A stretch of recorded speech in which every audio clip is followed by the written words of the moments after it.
আসসালামু আলাইকুম। আমি এখন তেলিয়াপাড়া চা বাগানের ম্যানেজার সাহেবের বাংলোয়, যেখানে আমরা রাতে থাকবো, সেখানে বসে আছি। আমার বড় ছেলে ফারহান, সে দুষ্টুমি করে ভিডিও করছে। আমাদের যে রুমটাতে থাকতে দেওয়া হয়েছে, এই রুমটার আয়তন হবে ৭৫০ স্কোয়ার ফিট। এরকম দোতলায় ৩টা রুম আছে। কাঠের দোতলা। আমাদের নিচে দেখেন সব কিন্তু কাঠের। একেকটা বিশাল বড় রুম। রুমের সাথে অবশ্য এখন আবার এসি লাগানো হয়েছে। আগেকার আমলে তো এসি ছিল না। এগুলো এরকম ১২টা বাংলো আছে চা বাগানে, যেগুলো সব ব্রিটিশ আমলে তৈরি। ১৮০ থেকে ২০০ বছরের পুরানো, কাঠ দিয়ে তৈরি দোতলা।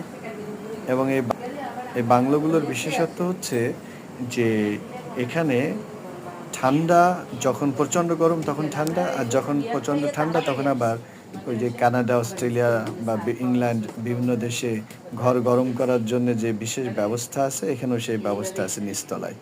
খাওয়ার রুম নিচতলায়, চা পানের জন্য নিচতলায় ব্যবস্থা আছে। প্রত্যেকটা রুমের সাথে লম্বা বারান্দা, সামনে খোলা জায়গা, বসে আড্ডা দেওয়া যায়, চা খাওয়া যায়। নিচতলায়ও একই অবস্থা, সামনে খোলা মাঠ, সবুজ, অসম্ভব সুন্দর।